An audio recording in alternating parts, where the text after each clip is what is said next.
today's discussion is about the enthalpies of formation.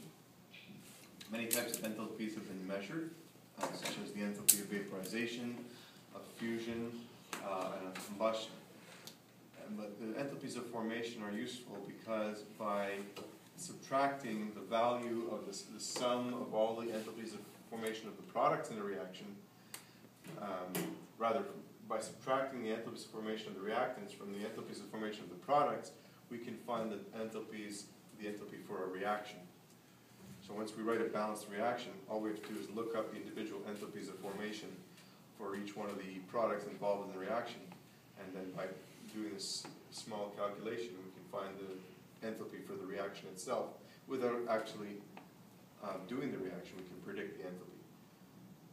So the translation of this complex-looking mathematical equation is simply, if you add up all the heats of formation for the products and subtract all the heats of formation from the reactants, it will give you the heat for that reaction. So products minus reactants gives you delta H for the reaction.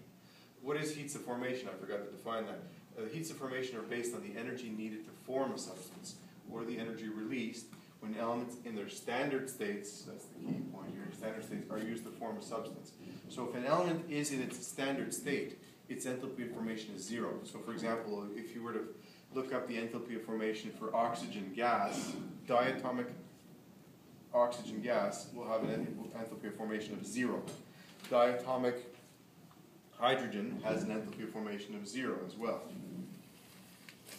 On your textbook, I gave you an example question which shows the reaction of sulfur dioxide with oxygen to form sulfur trioxide, all of them gaseous. So I looked up in Appendix C of the textbook all the thermodynamic quantities, and I looked up delta H naught F. See, there are values that are reported. And you'll notice that I multiplied each value that I looked up in the table by the number of moles in the balanced equation. Once I did that, I just like to write it out under the different products that are in the reaction, and then I do the math. And by looking up the values and writing them under the different chemicals, I find it's easier to avoid confusion. Then I wrote delta H of reaction is equal to delta H of products minus delta H of reactants. And 790 is 2 times 395. Notice that it's negative. Be careful with the sign conventions. What I like to do to avoid making mistakes is I write two big square brackets, one representing products and the other square bracket representing reactants. That way you have two separate sections and you can avoid making mistakes of sign convention, because it's very easy to say, you know, to drop a negative sign when you're doing the calculation and you end up making a silly mistake. Anyway, 790 plus minus 2 times negative 296, you see how that double negative becomes a positive, and you get the answer of negative 196.6 kilojoules. The second question they ask you, magnesium hydroxide is reacted to form, it's probably heated to form magnesium oxide and release water. So I looked at the heats of formation for each one of these substances. Notice they're all negative enthalpies. And be careful of the phase. You can look up H2O liquid or you can look up H2O gas. They have different values. And it stands to reason because liquid water will have less energy than the gaseous water, water vapor. And then again, the two big brackets. This is for the products, this is for the reactants. Again, being careful with the sign conventions. Double negative turns into a positive. Final answer is 37.07 kilojoules.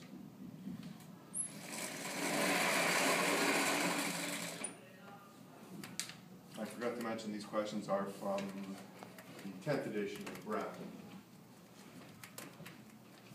In this question, I just made up a combustion equation. Combustion of benzene, C6H6, in the liquid state. You need water. And the result is that you produce carbon dioxide and water.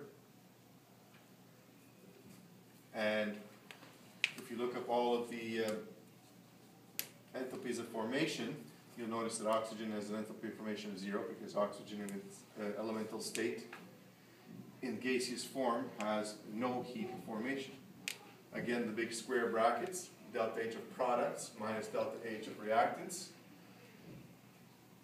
12 times 393, 6 times 241, minus 2 times 49. This is positive.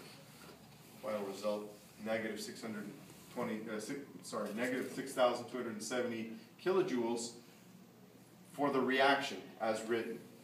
Now, if you were to say how many kilojoules of energy per mole of, say, benzene, you would have to divide this number by 2.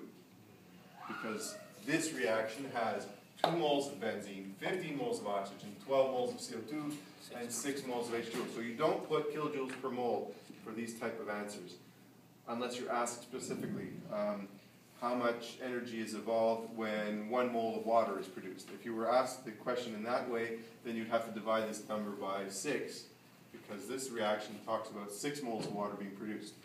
So you have to state it in terms of whatever substance is specifically mentioned, or you just state the enthalpy for the whole reaction.